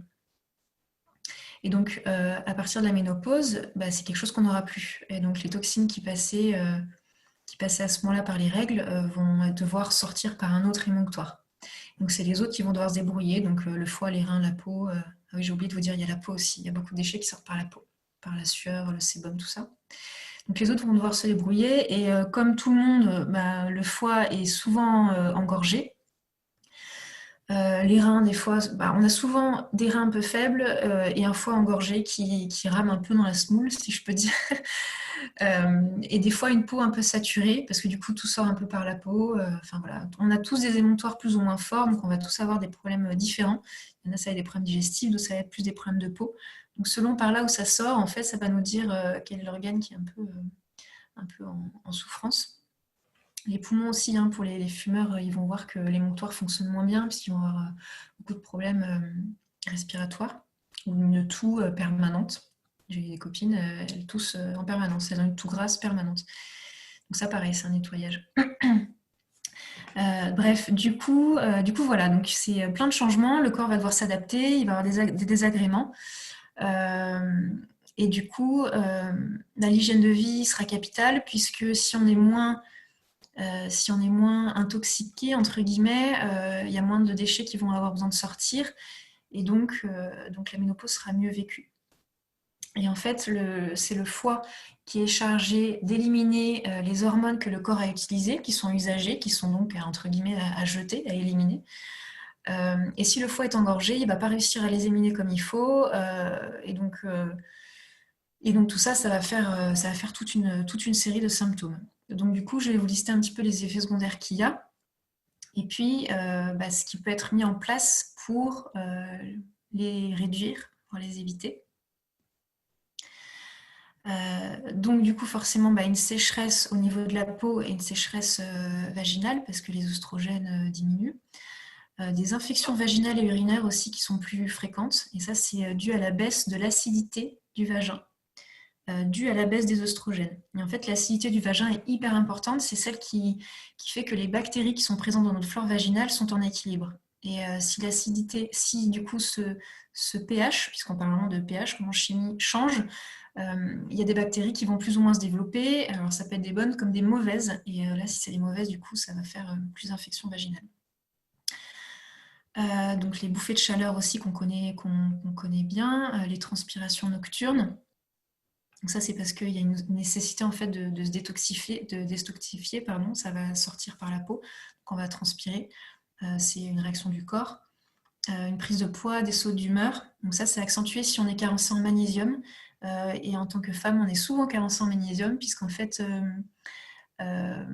surtout les personnes qui peuvent être stressées ou anxieuses de nature, en fait, le stress fait que on va littéralement avoir une fuite du magnésium par les urines. Donc ça va partir dans les urines, on va en perdre beaucoup.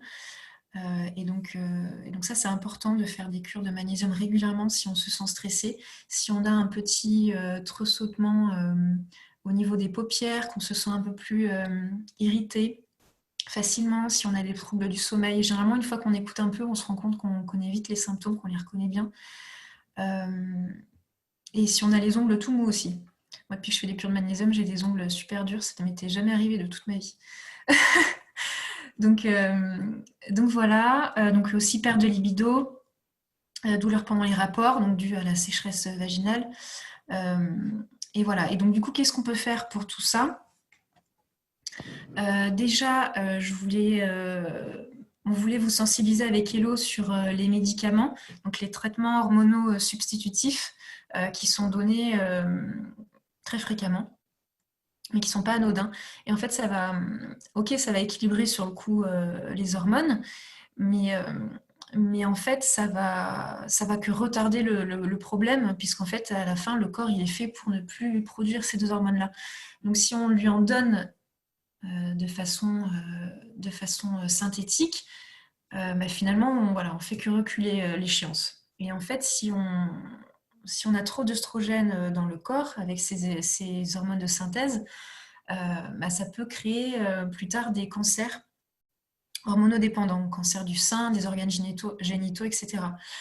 Donc voilà, c'est pas ce qu'on souhaite. Et en plus, ça va charger le foie, qui est déjà engorgé chez la plupart des gens, pour gérer toutes ces nouvelles hormones, en plus qui sont de synthèse, donc qui sont pas aussi bien que les hormones naturelles. Donc voilà, et des fois les gynécos, ils vont en donner pendant 10 ans. Enfin, avec Hello, on avait rencontré une dame qui avait, je sais plus, 65 ans bien passés et qui en prenait toujours. Donc c'était vraiment... voilà. Donc c'est pas idéal, il faut être sensibilisé à ça. Donc voilà, qu'est-ce qu'on peut faire à côté de ces traitements substitutifs de façon plus naturelle ? Donc il faut effectivement soigner son foie, soigner son alimentation, avoir une alimentation hypotoxique. Donc Hello, on avait déjà mentionné un petit peu ce que c'était avant, donc réduire, voire supprimer les viandes rouges, réduire, même supprimer les produits laitiers qu'on n'aime pas beaucoup en tant que naturo, parce que c'est hyper inflammatoire et acidifiant pour le corps. Et honnêtement, l'apport de calcium n'est vraiment pas idéal. C'est pas du tout celui qu'on absorbe le mieux. Il y a plein d'autres sources de calcium qui sont bien plus assimilables par notre corps. Quoi d'autre ? Éviter tout ce qui est excitant, les cafés, le thé, le chocolat, mais bon, on a le droit quand même un petit peu parce qu'il faut se faire plaisir. Voilà. Et enfin voilà, il y a plein de... Après, de toute façon, ça c'est à voir en consultation au cas par cas, mais il y a une alimentation saine à avoir pour pouvoir soulager le foie. Et puis bien sûr, plein de légumes, de fruits, d'aliments bruts, non cuisinés, éviter les sucres raffinés, les sucres blancs qui en fait sont des molécules vides qui n'apportent pas d'énergie et qui sont raffinés par les industriels. Il vaut mieux prendre des sucres plus naturels. Manger biologique, je ne sais pas si j'ai déjà dit, pour éviter tous les pesticides qui, pareil, vont être gérés par notre foie, qui est un peu notre centrale d'épuration. Donc voilà, le moins on lui apporte de toxines, de toxiques, de pesticides, etc., le mieux il fonctionnera. Hyper important aussi avoir une alimentation anti-inflammatoire avec les oméga 3. On en parle tout le temps, c'est un peu la mode en ce moment et c'est pas pour rien. Donc voilà, les oméga 3 à apporter au quotidien. Et ça, en fait, c'est les huiles de lin et de colza. C'est les petits poissons gras aussi, maquereaux, sardines. Il y a les oléagineux aussi. Et en fait, pour les huiles, donc les huiles de lin et de colza, donc c'est bien d'avoir dans sa cuisine de l'huile d'olive pour cuisiner. Les huiles de lin et de colza ne peuvent pas être chauffées du tout, parce que sinon elles vont s'oxyder, elles vont être toxiques pour vous. Et elles sont à garder au frigo. Donc c'est important, au frigo pendant 3 mois et donc à mettre sur ses salades ou même sur sur ses légumes, sur son poisson, sur ses aliments, mais au moment où on passe à table, donc sans avoir chauffé dans la poêle ou la casserole avant. Donc voilà, 2 cuillères à soupe par jour, c'est idéal. Donc voilà, qu'est-ce qu'on a d'autre ? Il y a des plantes qui peuvent beaucoup aider, mais là, on va juste les mentionner, des plantes et des huiles essentielles, mais comme il y a des contre-indications selon s'il y a eu des historiques dans la famille de cancers hormonodépendants, il y en a qui sont interdites. Mais voilà, il y a plein de plantes et d'huiles essentielles qui peuvent aider, que ce soit pour les bouffées de chaleur, que ce soit pour les troubles de l'humeur aussi, pour gérer son émotivité, pour aider la sécheresse vaginale aussi, la baisse de libido. Je peux quand même vous en citer quelques-unes qui sont pas dangereuses, entre guillemets, enfin, en tout cas qui ne sont pas contre-indiquées selon certains cas. Alors notamment pour la sécheresse vaginale, donc on peut utiliser l'huile, donc là je vais parler d'huile végétale, l'huile de coco qui est très connue. Donc ça pour la santé intime c'est top. Et l'huile d'onagre en fait aussi, qui est super, c'est d'oméga 3 et oméga 6. Et elle est géniale pour régénérer, fortifier les muqueuses. Donc là on parle de muqueuse vaginale. Et en fait au moment de la ménopause ou en cas de sécheresse vaginale, la muqueuse va s'affiner, va être plus fragile. Et l'huile d'onagre en fait va lui redonner de la souplesse et permettre aux cellules de se resolidifier pour avoir une muqueuse plus épaisse et plus solide. Voilà, et il y a aussi du coup pour la libido, donc ça c'est 2 huiles qui sont pas contre-indiquées. Massage avec l'huile essentielle d'ylang-ylang, qui est super, donc pas que pendant la ménopause, hein, les problèmes de libido ça peut être à tout moment de la vie. Donc on peut masser, pardon. Ça s'écrit comment? Pardon. Comment? Ça s'écrit comment? Ylang-ylang, Y-L-A-N-G, et plus loin, Y-L-A-N-G. C'est une super huile pour la femme. On peut même la respirer comme ça sous le nez. Elle détend aussi. Donc moi, je sais que j'ai toujours sur mon bureau à côté de moi, ou le soir pour se détendre, etc. Et donc elle a aussi un effet sur la libido. Et en fait, on la masse dans le bas du dos. On va mettre 1 ou 2 gouttes. Donc quand vous utilisez les huiles essentielles, mélangez toujours à de l'huile végétale. Il ne faut pas mettre pure sur la peau, hein, parce qu'il y en a qui peuvent brûler la peau si elles sont mises comme ça. Donc dans le bas du dos, voilà, 2-3 fois par jour, matin et soir, c'est selon si vous êtes chez vous le matin et le soir, c'est vrai que c'est plus simple. Il y a l'huile essentielle de sauge scarlet aussi, qui peut être utilisée. Voilà. Elle est bien aussi pour la sécheresse, vaginale aussi. Elle agit pour la sécheresse vaginale. Donc celle-là, elle la met sur le bas-ventre. Pareil avec de l'huile végétale. Elle marche très bien aussi. Pour aider pour les bouffées de chaleur, il y a aussi les bains de siège. Alors, je ne sais pas si vous connaissez, si vous me mettrez sur YouTube, c'est tout un protocole, les bains de siège. Mais ça aide à détoxifier l'organisme. C'est un processus de détox qui est assez fort, il faut être préparé. Et donc voilà, en gros, c'est prendre un gant de toilette avec de l'eau froide et en fait masser la zone dans l'aine, enfin vers le bas. En fait, c'est une partie où il y a beaucoup de déchets qui peuvent stagner. Et voilà, vous regarderez le protocole si ça vous dit. Et ça nettoie, entre guillemets, très bien toute la zone urogénitale de la femme qui est surchargée souvent à cet endroit-là. Voilà, il y a aussi des choses pour se reminéraliser, éviter l'ostéoporose ou redonner un peu de peps à la peau, comme l'eau de Quinton, c'est de l'eau de mer, un peu salée à boire, mais on s'habitue vite. Ça apporte tous les minéraux, les oligo-éléments, etc., dont le corps a besoin, dont on manque souvent, les jus de légumes verts qui sont connus aussi pour ça, les tisanes d'ortie aussi, qui sont le grand allié de la femme pour reminéraliser et redonner un peu de la souplesse à la peau. Voilà, il y a plein d'autres choses. Bon, là, j'en ai cité quelques-unes. Il y a des plantes comme le gâtillier, des choses comme ça aussi qui sont très intéressantes, mais voilà, on ne va pas s'aventurer là maintenant, puisqu'il y en a qui sont proscrites, comme j'ai dit. Et les fleurs de Bach, c'est vrai qu'on les a mentionnées avant pour une des sections précédentes. Et les fleurs de Bach, je ne sais pas si tout le monde connaît, c'est des préparations donc, de plantes sauvages qui servent à équilibrer les émotions. Et donc voilà, dans ces grands passages de la vie, on peut avoir beaucoup d'émotions qui émergent et il y a plein d'élixirs différents pour les émotions. Il y a un élixir par émotion et ça peut beaucoup aider aussi. Voilà.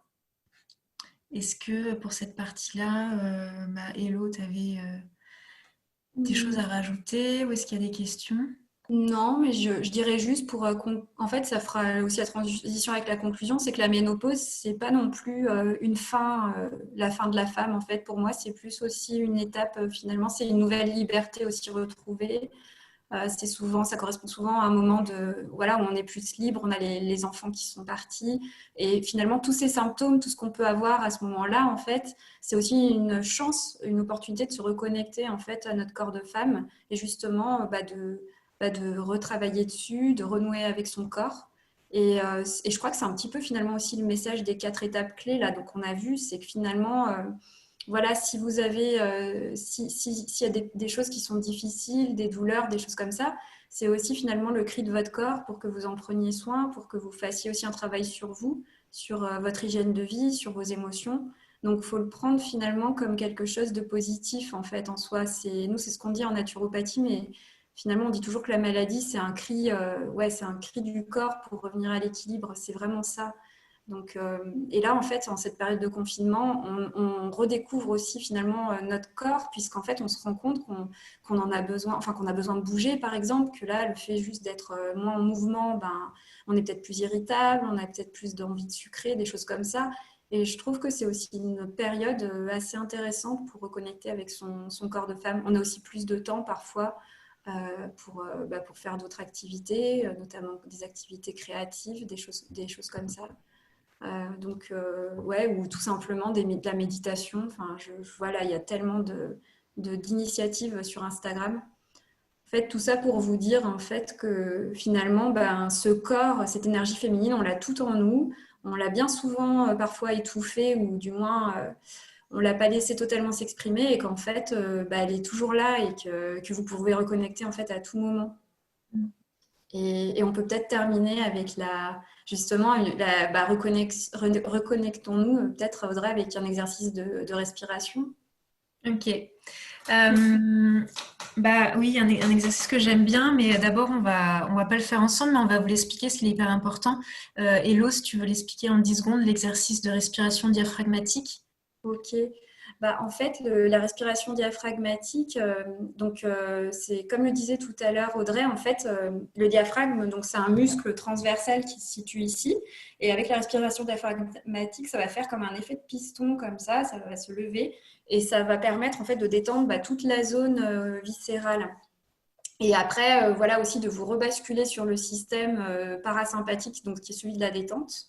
Alors pour le faire, en fait, je vous invite toutes à vous asseoir sur votre chaise, d'être assez, donc les pieds bien sur le sol. Vous mettez vos mains sur vos genoux et vous essayez d'être assez droite quoi, sur votre chaise, les épaules basses. Vous détendez, vous vous relâchez. Et là, en fait, vous allez donc faire une grande inspiration. Et après, vous allez souffler comme ça, tout en contractant. En fait, vous allez contracter vos abdos et votre périnée et vous allez souffler sur la bouche comme si vous imaginiez que vous aviez une glace devant vous et que vous devez faire de la buée. Donc, en fait, vous allez faire comme ça. Vous allez inspirer et ensuite, vous allez souffler comme ça.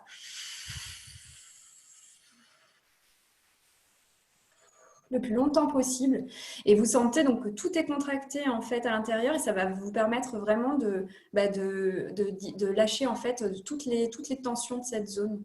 Et donc c'est quelque chose, si vous voulez, on peut le faire on peut le faire 3 fois, ça va vous permettre déjà de le faire. Et moi je recommande d'en exécuter 10 chaque matin, juste ça peut être au moment de votre petit déjeuner, en fait, juste avant un moment où vous allez, juste avant, lorsque vous avez votre infusion qui est en train de, enfin, lorsque vous infusez votre thé ou quoi, vous faites 10 exercices de respiration avec la fenêtre ouverte ou sur votre balcon, dans votre jardin, si vous pouvez. Et franchement, vous allez avoir une super énergie. Du coup, on peut faire trois respirations si vous voulez, comme ça. Et Je je vous dis, voulais rajouter à l'inspire, en fait, c'est bien d'imaginer que nos côtes, c'est un parapluie, on va essayer, en fait, à l'inspire, de pas monter la respiration dans les épaules comme on le fait souvent, mais plus au niveau des côtes et de les ouvrir sur le côté au maximum, en fait. Comme un parapluie qui s'ouvre et qui se ferme. D'imaginer ça.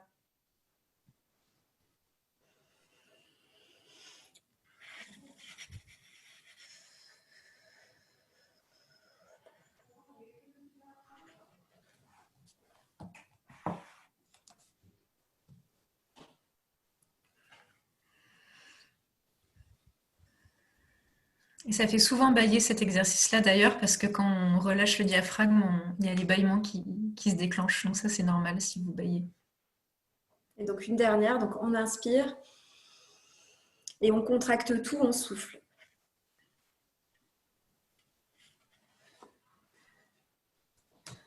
Ouais, ça détend bien. Moi, je sens que déjà, juste là, au niveau des reins, ça me fait du bien.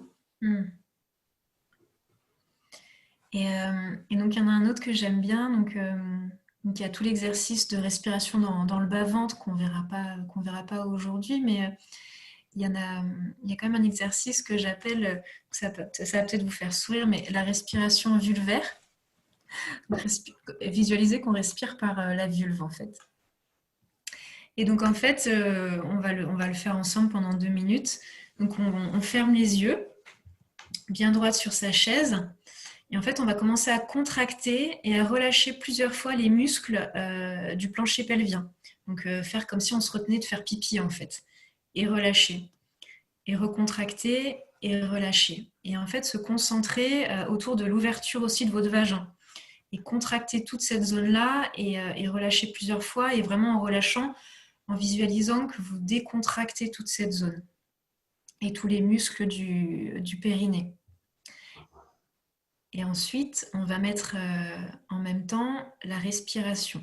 Donc, en contractant, on va inspirer et en relâchant, on va expirer. Donc, tout d'abord, au rythme naturel de notre respiration sans forcer. Donc, on inspire, on contracte, on expire et on relâche.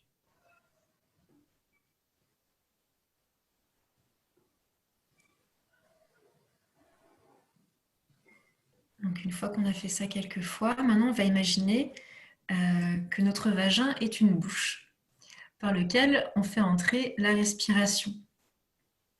Et donc, en fait, on va, en contractant, inspirer au maximum en visualisant en fait qu'on inspire par le vagin, par la vulve, et en expirant, qu'on relâche et qu'on souffle en expirant par le vagin et vers la terre. Et en fait, c'est une bonne façon aussi de se réénergiser dans la journée, d'imaginer que on fait monter le souffle et l'énergie du sol, de la terre en nous, et qu'après on relâche et on réexpire et on renvoie cette énergie et ce souffle vers la terre. C'est une bonne façon de se reconnecter et de s'apaiser. Et en même temps de délier toutes les tensions. Donc en fait, à l'inspire, on va vraiment visualiser qu'on se recharge, qu'on fait monter l'énergie, qu'elle vient dans le bas-ventre, mais aussi après dans tout le corps jusqu'en haut dans la tête, et qu'à l'expire, on va tout renvoyer vers le sol et en déliant toutes les tensions, en faisant partir tout ce dont on n'a plus besoin, en renvoyant vers la terre voilà, ce qu'on veut lui laisser, ce qu'on ne veut plus, ce qu'on veut jeter. Et c'est un exercice qui est super du coup pour se mettre en connexion avec sa zone urogénitale, son petit bassin, pour refaire circuler un peu les énergies dans notre corps et pour délier toutes les tensions. Et voilà, je vous encourage à le faire régulièrement quand vous avez besoin de revenir à vous, quand vous avez peut-être des douleurs ou vous avez vos règles qui arrivent. Et à la fin, voilà, de bien bouger vos hanches, de tout relâcher, de secouer tout ce qui a besoin pour vraiment voilà, lâcher tout le physique et l'émotionnel qu'on ne veut plus. Du coup, voilà les filles, on a pris quand même 1h30 de votre temps. On espère qu'on vous a pas trop gavé d'informations. Si vous avez des questions, n'hésitez pas. On espère que ça vous a plu. Voilà. Du coup, ce qu'on va faire, nous, c'est que, ouais, on va aussi repartager sur l'Event peut-être quelques lectures qu'on avait mis dans le chat. N'hésitez pas si vous avez besoin de conseils, de choses, enfin voilà, ou quoi que ce soit, de nous contacter aussi en privé. Pendant la durée du confinement, on continue aussi de consulter, donc vous pouvez aussi, voilà, si vous voulez prendre un moment pour vous, nous contacter, on est là. Tu veux donner du coup tes contacts, ton site, ton Instagram? Oui, donc en fait, moi, vous pouvez me retrouver sous Doctolib à Elodie Gelsomino. Et sinon, j'ai un Instagram qui est un jardin sous la lune, où je mets pas mal d'infos aussi, où je suis assez active. Donc, pareil, vous pouvez me suivre. Voilà. Et du coup, pour ma part, j'ai un site internet qui arrive lundi, donc c'est audreyarène.com. Et donc Instagram, audrey.arène, tout simplement. Voilà, si vous voulez qu'on discute un peu.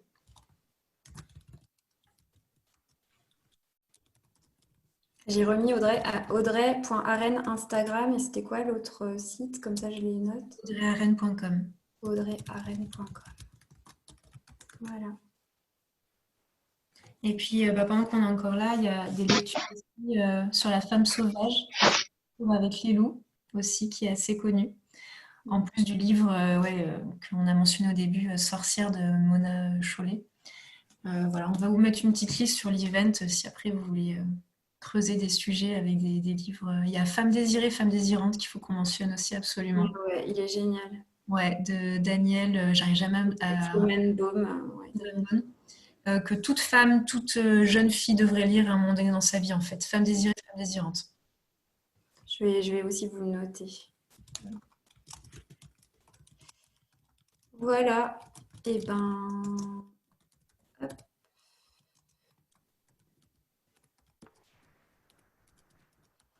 Merci les filles, c'était top. Et surtout de parler à toutes les générations. Puis même voilà, en tant que maman, future maman, enfin, c'est cool de faire de l'éducation comme ça, un peu de sensibilisation sur comment on devrait parler de la femme.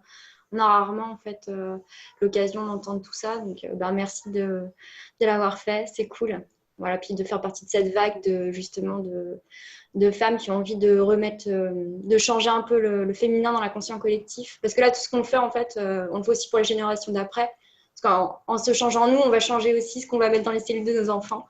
Donc voilà, enfin, je trouve ça génial. Merci. Merci beaucoup. Ouais, c'est exactement ça. C'est qu'en fait, en vous libérant vous libérez toutes les générations futures.